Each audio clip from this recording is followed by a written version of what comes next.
Well, good morning, everybody. Coming up on H-Town Live, how about them Texans? Defense wins championships, and Houston proved it with a dominant wild card win over the Steelers. From Pittsburgh to packed watch parties right here in H-Town, we've got the highlights and what's next as we march one step closer to the big game.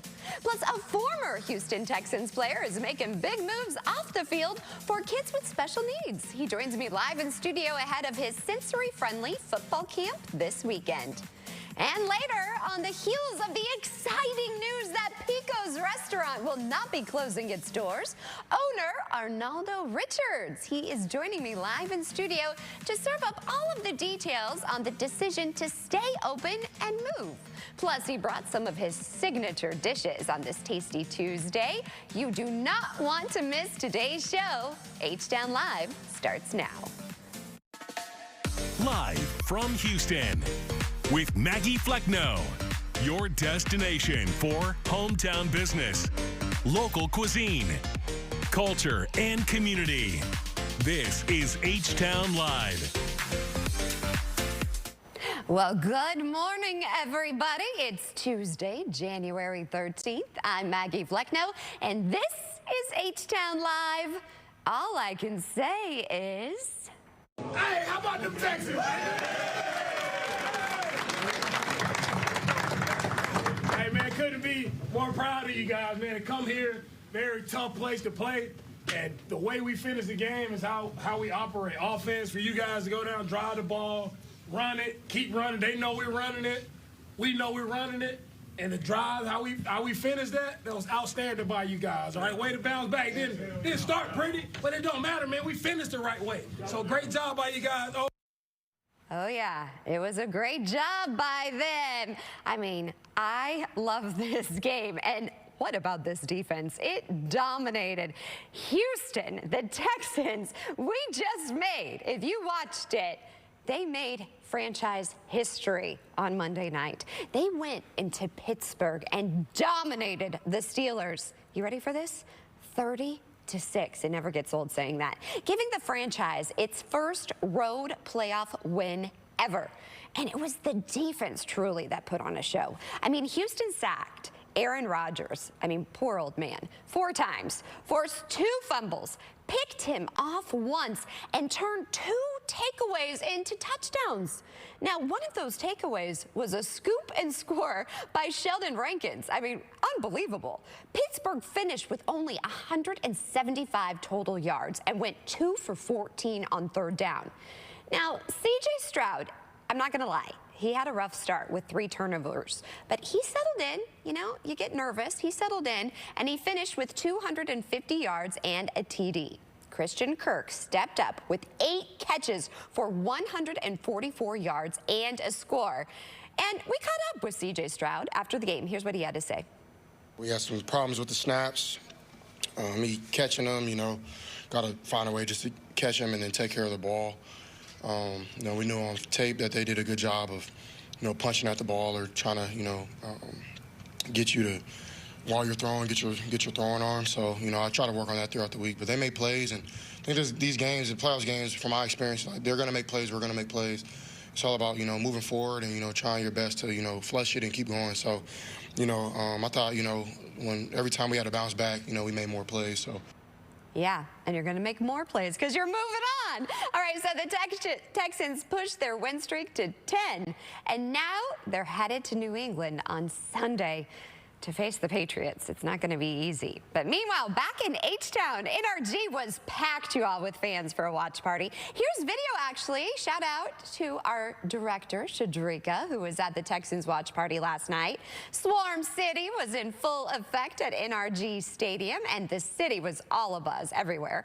The Texans will announce events and activities ahead of Sunday's matchup later this week. In fact, they emailed me right after the win last night, so we have some fun things in effect. You definitely want to stay tuned.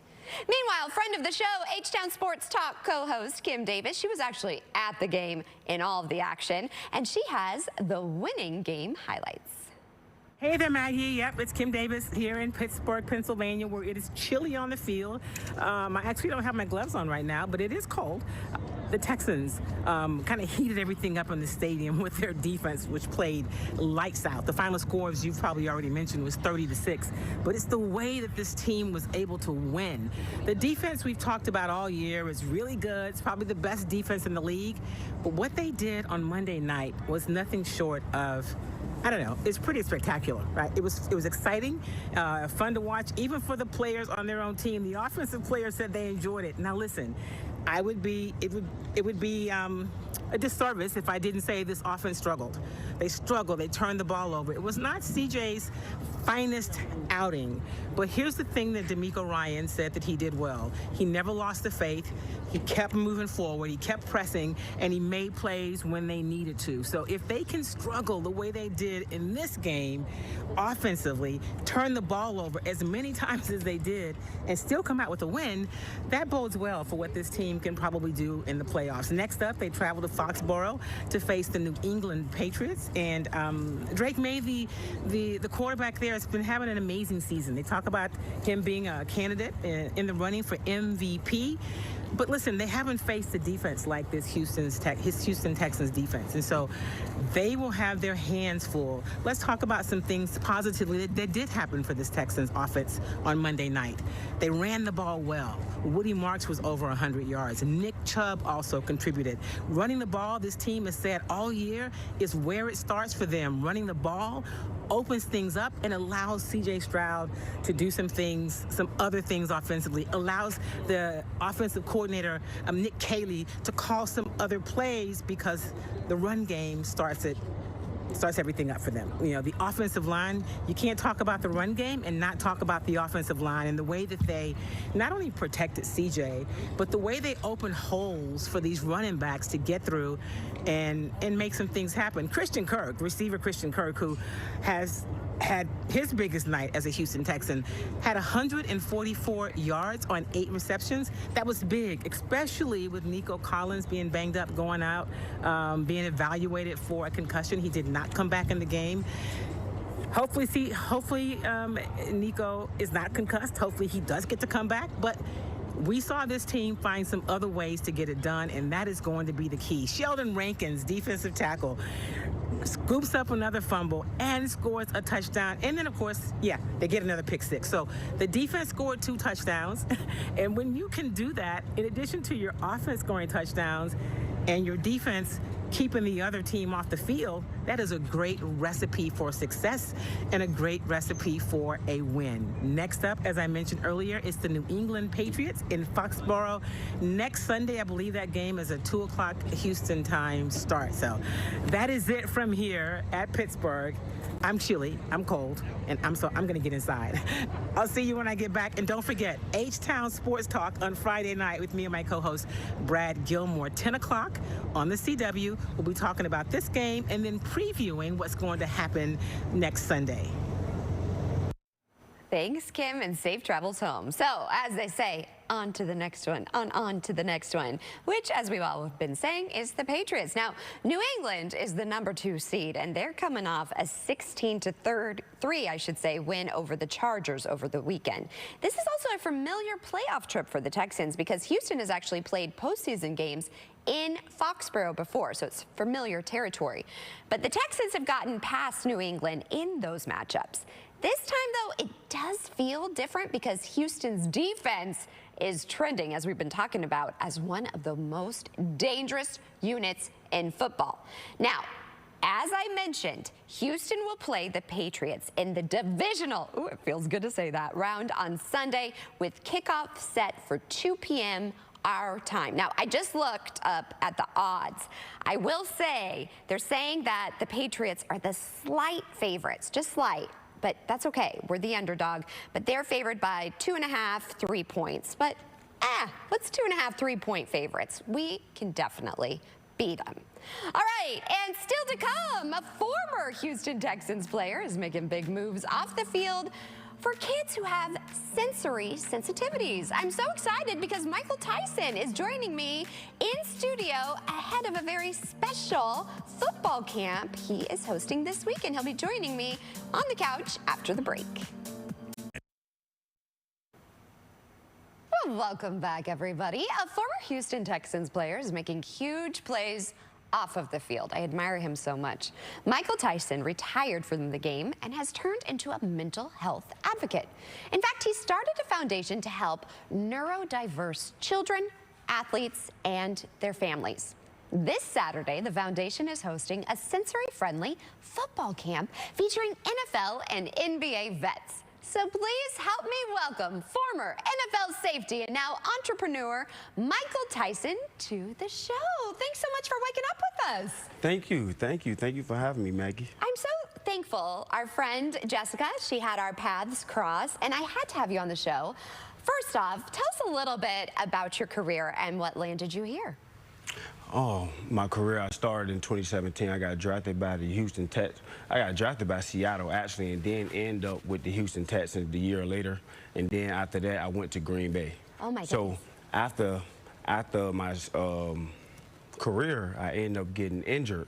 So I had to reevaluate myself and my purpose and what my drive was. And then that way landed me in mental health. Why mental health? Why did you decide to do this? Because I actually went through depression after my career, yes. And then I found out after going to a rehabilitation center, you know, for mental health, that I actually was, you know, depressed. So coming from where I come from, you know, we didn't have that. It was always suck it up, you got it, you good. So now understanding myself and understanding those things.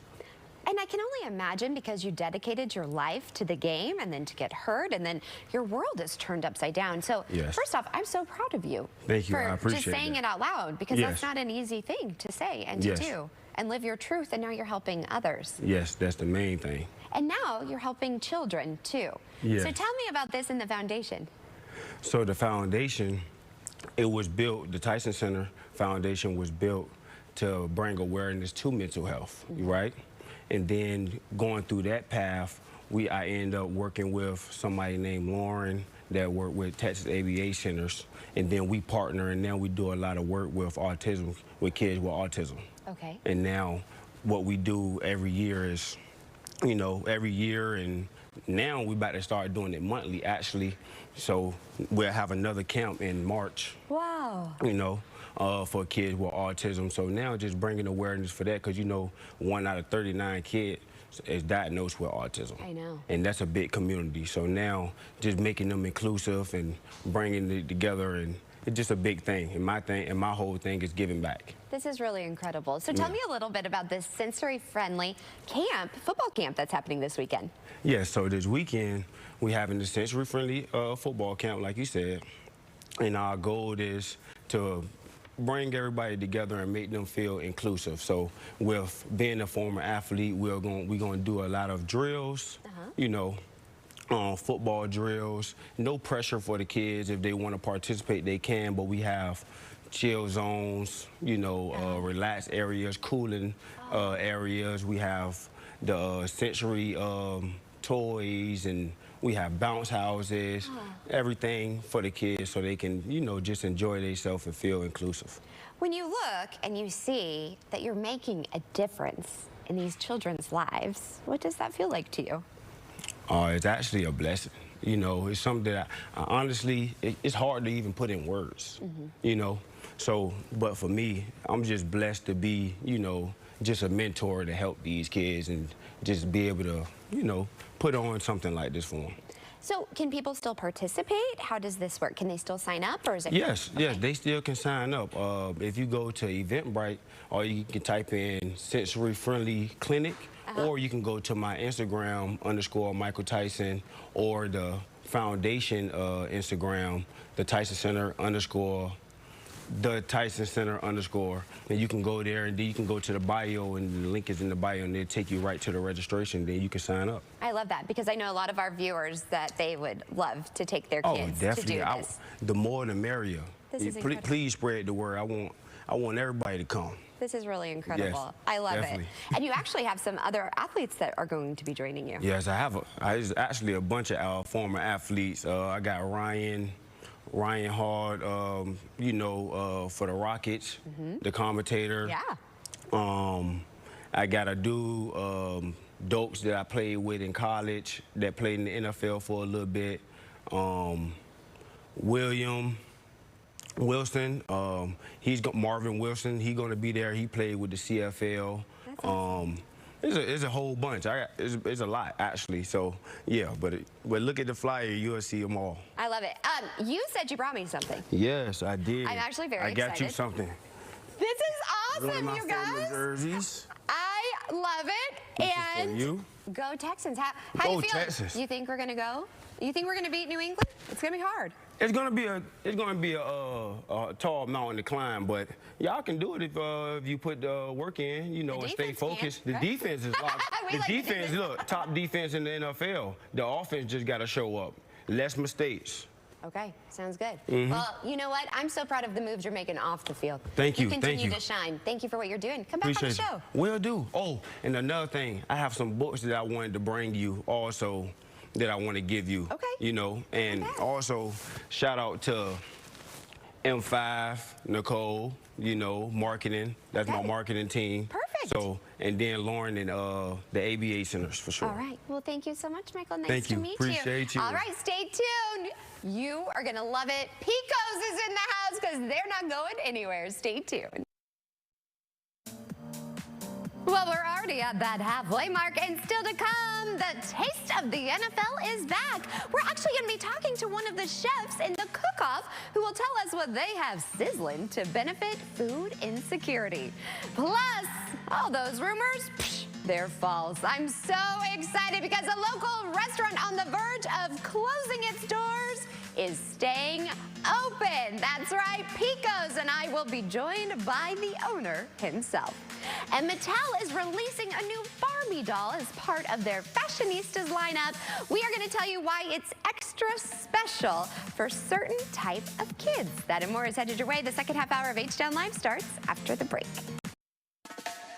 Live from Houston with Maggie Flecknoe.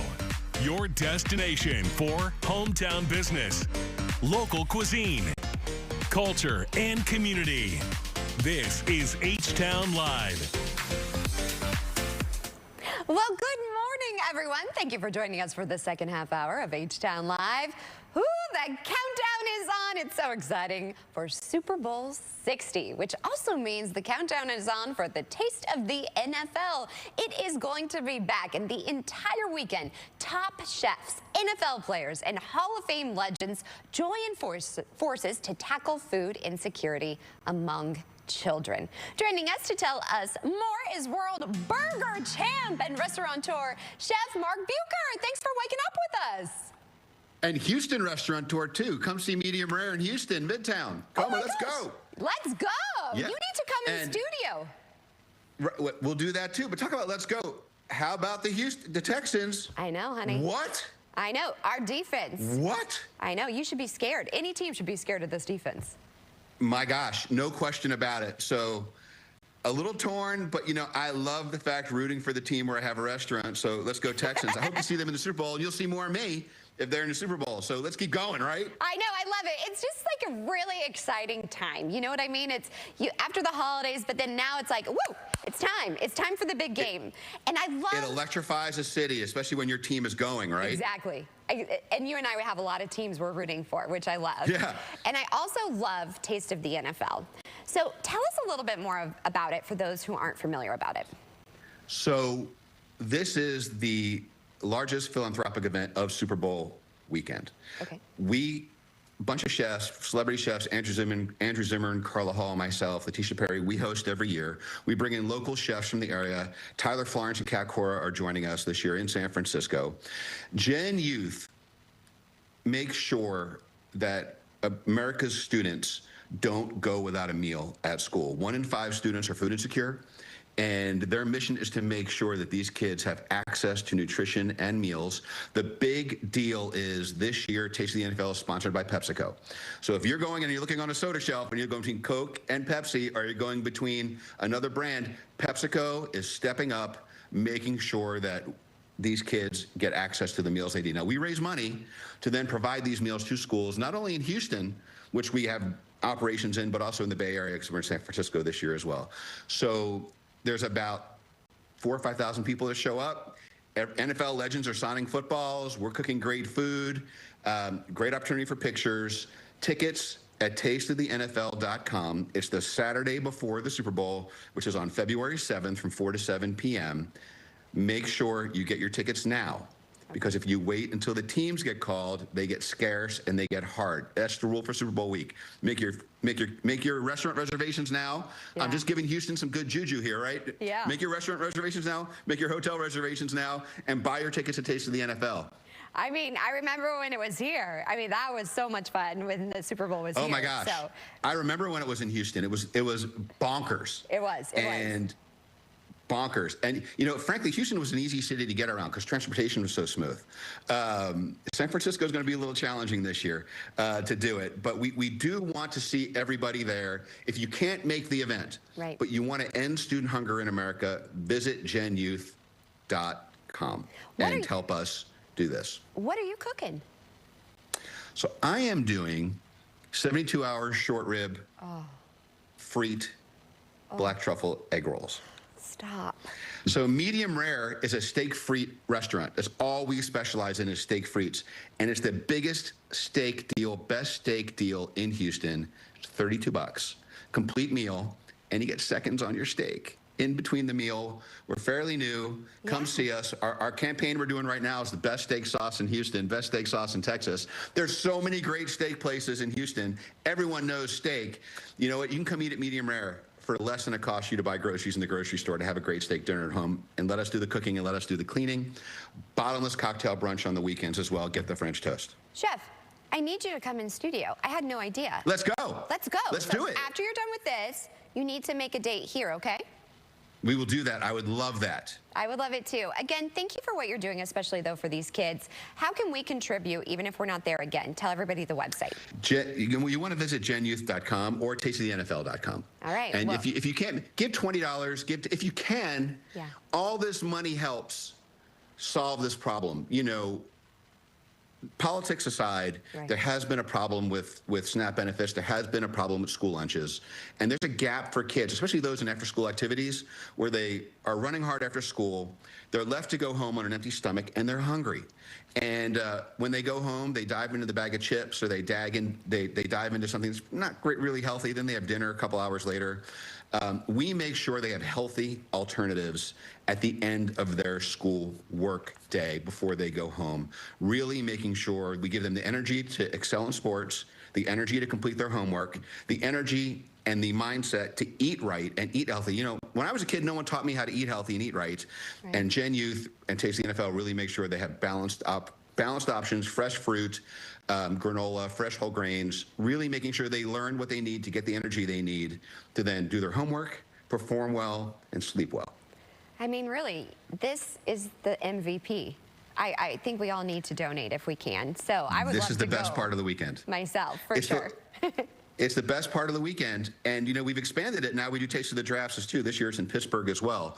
But any opportunity we can to raise money to help these efforts of this amazing group of people that work nonstop all year. And, you know, with the weight and the energy and the power and the strength of the NFL as a partner in this, we have the ability to raise more and do more and have a bigger impact than anyone out there in the space. And it takes sometimes private enterprise like us, not non-public company, to really make the difference and be reliable and dependable, especially for the school districts that depend on these meals and funds every day. Well, Chef, you're just a gem. I really enjoyed your company, and I can't wait to meet you in person. So thank you so much for joining us. Come to the restaurant, Medium Rare, on Louisiana Street in Midtown. Sold. All right, chef's kiss to you. Thank you so much. In the meantime, another chef that I adore, and I'm so excited, a beloved Mexican restaurant here in Houston, we all know, Picos, has decided to keep its doors open, just at a new location. So immediately when I heard the good news, I had to have my dear friend, the owner himself, Arnaldo Richards, on the show. Thank you so much for waking up with us. Well, thank you for having me. So Pleasure. this has been a roller coaster of emotions. I cannot even imagine what it's been like for you. The whole year. I know. So walk me through this. Why originally did you decide and make that difficult decision that you weren't going to be able to keep your doors open? Well, it was a number of things, and and of course it has to do with traffic. Not having enough people for such a large building, and at first, we decided, my wife and I, we were just so overwhelmed about what was happening, and so we made the hard decision to announce it and that we were going to close. And but then we had this overpouring of support from the community, from my employees. I mean, we had a meeting with the employees telling them this, and but everybody, they knew that we were going to stay open for a certain amount of time, and none of them left. Everybody stayed with me. Everybody. I mean, after the meeting, I had like about 6 text messages from my employees saying, we're with you all the way. And some of those things, and then the public, coming in and telling us that we shouldn't close, that we were an institution, and so it was a number of things. And then, I talked to my youngest daughter, Angelica, and then I asked her, honey, if I'm going to do this, if we're going to continue with this legacy, I want to know that, that you will carry it. And that she decided yes. And that was the turning point. Really, because that's when I said, okay, so I have 89 employees. What are they going to do from now until the end of the year? Right. If I close the restaurant, because it's right now restaurants are closing, left and right. There's not a whole lot of jobs, and a lot of my people that have been with me for so long. They're making such a good money that they're not gonna go and find it somewhere else. It's because of their, the longevity that they have at the restaurant. I have employees for 35, 40 years. Right. We've been open for 42 years. I have one of my cooks, Lauro. I worked with him when I was a waiter, and I brought him with me, when I opened my first little restaurant. So it's a family. I just couldn't just go and close the doors. It was because we had said September, and then we extended it to the end of the year. And December was great. People came in. Everybody wanted to have their own, their memories, because a lot of people had just shared with us, their Christmas and Eve, for years and years. And that, people were saying, I had a gentleman that said, Arnaldo, you keep the restaurant open, I'm going to bring my party for my employees here. And I have 50 employees, and he did. Oh. His daughter was there, and she was crying because Pico's is her favorite restaurant. This is a 9-year-old girl, crying. Telling me, don't close. That gives me shivers. I know. And you can't. And now, I see the tears in your eyes and the emotion. And I've been at the restaurant behind the scenes and see, you genuinely treat everybody like family. And I know how difficult that must have been to tell them. But then, how did it feel to tell them we're going to stay open? Oh my God! They were cheering. My waiters. Because this time I had separate meetings with the kitchen, with the waiters, and because the first meeting was, the entire crew. Right. And once we decided to stay open after Christmas, and once we decided to move to another location, because that's the smart thing to do. I have a brand that's been on for 42 years. Right. We just needed to have a smaller space, something that it would be more manageable for my daughter, because I'm not going to be around forever. Yes, you are. Don't say that. Don't talk like that. I hate when parents talk like that. It's like you're my dad. Don't talk like that. No, it's not that way. It's not that I'm going to be present at the restaurant, forever. No, you deserve, and the legacy But continues. you don't retire from this business. Right. Nobody retires from the restaurant. So where is the new location? Ooh, I can't tell you yet. What? Maybe you can whisper it to me. Well, we're negotiating a lease, and right now, we came to terms with the landlord. So is it in the same vicinity? It is, I would say yes. Okay. Not far from the restaurant. Okay. So it's going to be very convenient. Oh, good. So. But that's good. And what does it mean to you when your daughter said, Dad, yes, I'm going to do this? Oh my God! Like I said, that was the turning point. That was the moment I made the decision that yes, my wife and I, not just me. Right. Janice was very much part of it, and the conversation was privately with Angelica and I, because I just needed to know before I went and told Janice, and so it was good. This makes me cry and teary-eyed just because I know your family and I know your daughters, and just I'm a daughter, and the love we have for our dads. And this is just beautiful, and I'm so thankful that it's going to happen. And guess what else I'm thankful for? you brought some of your delicious food. So Oh, you're yeah, I not brought- going anywhere. I We're brought going to talk something. about some of your dishes. Exactly, Because guess yes. what? You're not going anywhere, honey. Yes. You're here to stay. So more with Pico's after the break. Thank you. All right, I am back here with my dear friend Arnaldo Richards, owner of Pico's. We already shared the exciting news. You are not going anywhere. You're just going to be moving. When are you deciding when are you moving? Do you know? Well, I mean, if we sign the lease in the next few weeks. I mean, it's going Okay. to take us about 6 months before we can, do the process of designing and Right. remodeling, permitting it, and, just.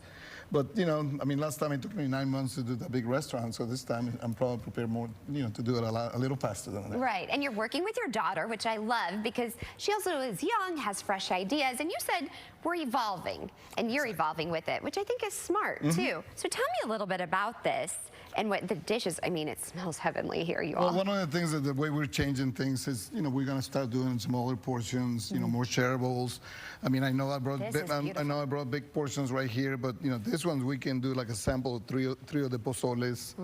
We had the red with the pork, and this is also pork, but it's a white version, and this is a chicken version with the green pozole. What's your favorite? Oof, this one. This is the one I grew up with. Is it? See, that's also, everybody, why I love it. Every dish has a story behind it. Oh yeah, then there is a big story about that. I don't know about pozole, but no, I don't think you want to say it. Maybe you'll tell me off air. I'll tell you about it. But, I love it. I love it. This is made with pig's head. Oh, it is? So, yeah, I mean, Hey, no haters here. I love it. we steam it and boil it until it just starts falling apart. And then, so and then- tender. the consomme that comes out of it is just incredible. It's all made with love. Love. Yes. Tell me about this. Well, the This is pulpo. I delicious. mean, we do a lot of gonna dishes move with this. octopus, and I love octopus. Did you know yes. that about me? no. Did you know actually I do a good octopus for my daughter? I have a 3-year-old and I go bloop, bloop, bloop, bloop, bloop. So that's here. Picture that. You're welcome. Yeah, no. But the pulpo. I mean, we do ceviche. We do this. This is al ajillo. We also do charbroil. What does that And- mean? I don't. Al ajillo, well, the al ajillo in reality is not because of the garlic, because ajo is garlic, but in reality in Spain, this is a Spanish version of a Mexican dish. Oh. And ají in Spain is pepper. Oh, I did not know So that. that's why the ajillo, because it has like about 3 different peppers and a lot of garlic. And I love and that. olive oil. I'm a dipper. I like to dip Oh, and my sop God. up the juices. Yes. So thank you for So that. that's what I do. I just dump it in the oil, and they cut a little piece, and Yes, I'm picturing myself at your restaurant right now. Okay, the tamales are my Oaxacan favorite. tamales, my favorite. I Okay. mean, there's this is the smaller versions that we're doing now. I mean, we do have a larger version of the So moist, restaurant. always at my table for Christmas Eve, by the way. Yes. Okay, so tell me about these. These are different too. Well, this is chicken. We also have some pork. The chicken is always made with the green sauce, and then the pork, they are made with red sauce. And the leaves. Tell And the everybody leaves. about the Oh, leaves. this is banana leaves. Banana leaves, because Yeah. that makes them more moist. That right? makes it more moist, and See, I paid attention these years. and the masa is different. The masa, we cook it before we put it into the wrapping. I like your sweet ones Yeah. too. Oh my God. Your sweet ones are so delish. Oh, you have to try the chocolate ones. You have chocolate? Why am I just now finding out about this? It was on the list. We've been friends a long time. I'm today years old. Okay, tell me about this one. This is one of our many ceviche. This is what we call ceviche beautiful. costeño. It has pineapple. It has mango. This one is fish. I didn't know whether you were allergic to shellfish, so I just brought appreciate fish. you. Thank you for thinking of me. And let's I be know real, you're your gonna eat. tequila, I can't drink on air, but it's 5 o'clock somewhere. Your tequila's Margaritas. I mean, always. we invented the concept. I mean, Yeah. the shaker margarita.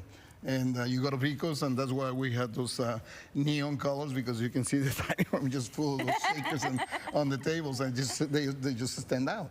I love this. I love it all. So can we still come to your original location? Oh, right yes, now? please, I don't want please. people to get confused thinking No, you're please not. come, Okay. because I mean, we need to stay open. Yeah, so you can pay for the new location, right? Well, Yeah. I am so proud of you, my friend. Lots of thank love you. to you. Well, thank you so I'm much. thankful for you, and I'm excited for the legacy to continue. A beautiful family, and I love when good things happen to good people. And the fact that everybody turned out and said, stay open. You want to hear the story about the pozole? Oh, yeah. Well, pre-Hispanic Mexico, before the Spaniards came, they were making a lot of sacrifices, and they were the people. So they would throw their heads on a cauldron Oh, and fed themselves Oh, with my. that, and corn. oh, interesting. So that is the origins of pozole. Well, thank you for sharing that. Well, I right. I had no idea. This is why I love you. I'm always learning something new, my friend. Well, now we are going to share about some other things too. I just love having you in studio. Bezos, chef's kiss to you, my friend. Chef's kiss. All right, so Mattel has actually released another Barbie doll.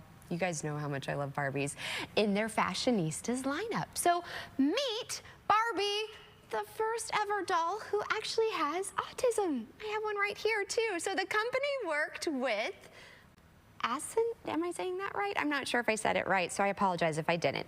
It's also the Autistic Self-Advocacy Network. So to help folks learn more about autism and ways autistic people may experience, process, and communicate about the world around them. The Fashionistas line is the brand's most diverse line, introducing over 175 looks, offering a variety of skin tones, eye colors, and textures, body types, and disabilities. The doll is now available on the Mattel shop. So I'm really excited because Cindy, our floor director, she's also a director here, her daughter is on the spectrum, and so she got this. She's going to surprise her daughter with this, but she brought this doll in, and she actually told me about this doll.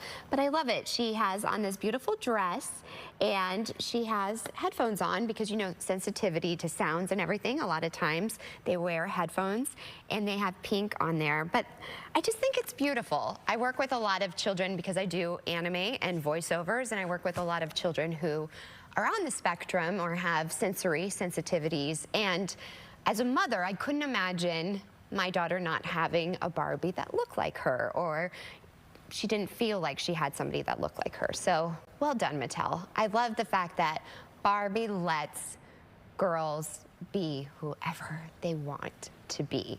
And also Cindy yesterday, she sent me a picture. She was so excited. And as a mom, I just felt her excitement in that moment. And I told her, you're doing a really, really good job, because as moms, we try our hardest. And just her excitement in that text message that she got this doll for her daughter. And now I can't wait to see her daughter's reaction when she gives her this doll. It makes me cry. So to all of the moms out there that have a child that's, you know, has sensory sensitivities or is on the spectrum, there's a doll for them, and I love it. And here's the thing too, growing up, my mom would get me all of the dolls. It didn't matter because she wanted me to be exposed to all of the dolls, because everybody, your child, in my opinion, and I do this with May, they should be exposed to every type of person. So I love this. Bravo, Mattel. This is why I will always be a Barbie girl. Stick around, more H10 Live after the break. Love it. Well, she may only be 18 years old, but Isabeau Levito is a rising star in the world of figure skating. And after battling back from an injury, she's looking to make a name for herself at the 2026 Winter Games. In fact, we have her story in today's Athletes Who Inspire. It's a common ritual in New Jersey. Oh, that smells so good. Roommates cooking up a pasta dinner. So this one's basically has everything in it. These are all the ingredients. Then with the Italian seasoning and the olive oil, it's so good. And sitting down to enjoy it together. Isabel, you made some really good pasta. Thank you, I did it just for you. But what's not so common? The sport that unites these two. They're both figure skaters. I just know that I have never had a memory in my life where I don't skate. And one of them, 18-year-old Isabeau Levito, just so happens to be known around the world. It's such a satisfying way to put my energy to use. Isabeau Levito got into figure skating after seeing her mother watch the competitions during the 2010 Winter Games. So Isabeau's mom put the then 3-year-old into ice skating class, a decision that changed her life. From a young age, I've been here like morning to afternoon. Some people would say I live here. Very good. Isabeau quickly found a mentor in Yulia Kuznetsova, who taught Learn to Skate classes at the local rink in Mount Laurel, New Jersey. She was very tiny, and she was full get up, and she just followed me everywhere. Push, push, push, push. Yulia saw the young skater's potential and began teaching her privately. From there, the bond deepened. For her, I'm the second person after her mom. She knows me so well, and I think she's like the perfect coach for me because of that. Beautiful lessons. And it wasn't long before Isabeau started rattling off a string of impressive achievements. World Junior Champion in 2022, U.S. National Champion in 2023, and World Silver Medalist in 2024. But as she began preparing for a run at the 2026 Winter Games in Italy, she suffered an unexpected setback, a stress fracture in her foot. She was basically sit down for 3 months. There was nothing I could really do. There was no cross training I could do since all the loading of figure skating kind of happens on one foot. It was very horrible. It was very traumatizing. How hard was that to like battle through something? I mean, all you've known is skating, and then all of a sudden you're not going to the ice every day. You're not being able to compete. You're not being able to perform. It was extremely depressing, honestly. I had so much ambition that year, and I couldn't do anything with any of that. It's okay. It's okay. And by the time she could begin training again, Isabeau had just 7 weeks to prepare for the World Championships. I remember like first starting back like triples, and I was just sinking into the ice on the landings. Like I just couldn't hold myself up, and that was also very depressing. But she gave it her all, week after week, and the result?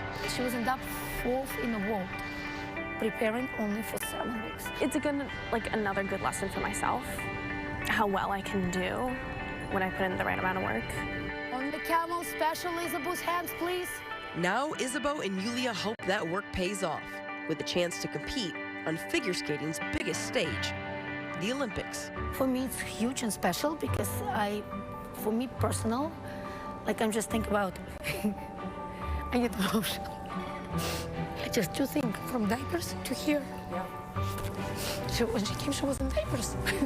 Even though I had said I don't spend countless hours envisioning it, it is a dream come true. It would be, and it would feel surreal. So just imagining it, just surreal, really. And I hope it comes true.